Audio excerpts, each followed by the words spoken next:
Hi guys, in this video I will be sharing the things I learned along the way as someone who is writing a case report for the very first time as a complete rookie. I'm Dr. Shah and I'm currently a rural family medicine resident, and on this channel I share my experiences on my journey to becoming a rural family medicine resident and the strategies and lessons I learned along the way. So just keep watching. So let's just get right into it. So being an IMG, so for those of you who don't know, that means I'm an international medical graduate. That is often pertaining to people who went to medical school outside of the United States. And for those of us who are not American citizens. So that's what IMG means. So being an IMG, in my personal experience, I have found that majority of the rotations primarily take place in community hospitals and can be really hit or miss. And I think it's an understatement to say that rotations vary a lot. Okay, so there is no one size fits all type of situation. The experiences that you have are going to be very different from what somebody else has, and that's pretty par for the course. For me personally, it wasn't really until my 4th year in my cardiology rotation that I actually had an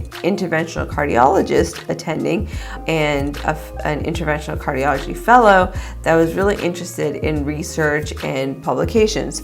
Even in that scenario, just being around those people who are interested in it was pretty difficult because obviously attendings and fellows are very, very busy people, and it took weeks and months of gentle nudges and reminders to get a single name.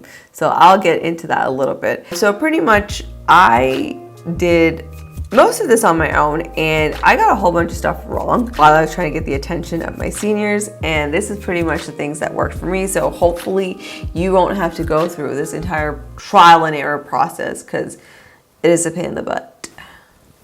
So the first thing right off the bat is, how do you do background research? Okay, so for me, when I was first starting my case report, I'm naturally someone that has a tendency to fixate on the leaves of the tree rather than the entire forest. So this was a great way for me to have to rewire my brain, and it's my natural inclination. And in my first case report, I really got very bogged down by the details, where I felt that I had to know the details of everything. And I think what ended up happening was that I knew the minute details of my case. However, if I couldn't really put the pieces together and see the forest, and I really had to rewire my brain and start at a foundational level and then work my way deeper instead of the other way around. That's the first step. Make sure you do your background research. And the way that you want to do that is start with the very basics. So very, very basics. Do I understand all the words in this case? I know that it sounds silly, but literally every specialty of medicine has its own jargon, and it's basically a foreign language. And the more specialized the case is, the more of a foreign language feel you get when you're trying to read through the chart, because they have a whole bunch of terminology and phrases that they use that you just don't know what they mean, you know? So I think the first thing to do is don't make assumptions. And what ends up happening is that you end up prolonging the process when you start to make assumptions, because you think that it means something, but it may mean something else, and you just totally got wrong and crashed and burned.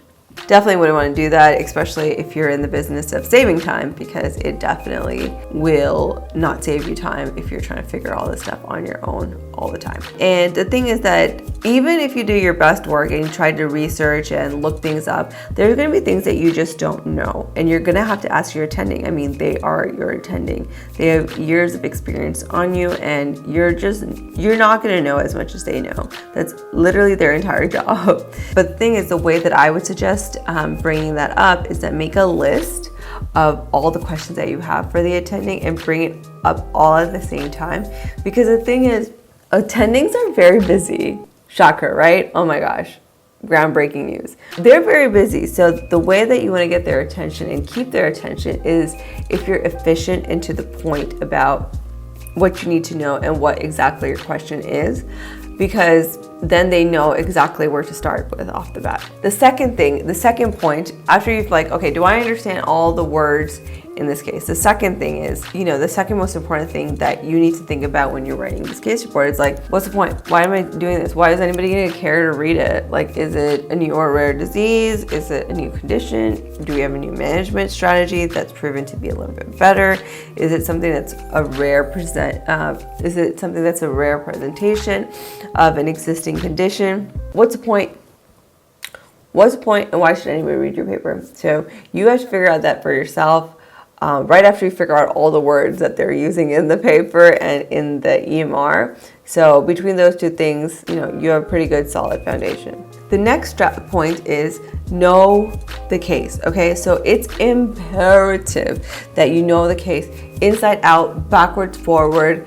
Know it like the back of your hand, okay? Make sure you understand exactly what happened in the case in every single move or situation, and distill it down to what is the most crucial point? What is the take-home point?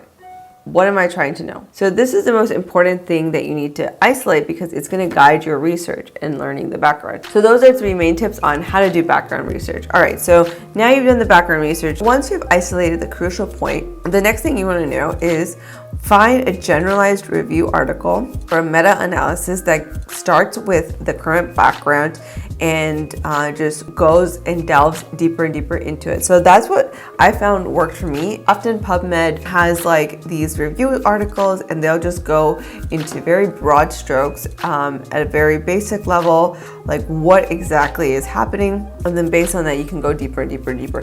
That way, you're not losing the forest for the leaves, okay? Because that was like one of the biggest things that I would do. So yeah, that's a good way to start. That's something that you guys find interesting. I'll make another video on how to structure your case report and what are the next steps that you can do. All right, I hope you enjoy this and catch you in the next one. Bye.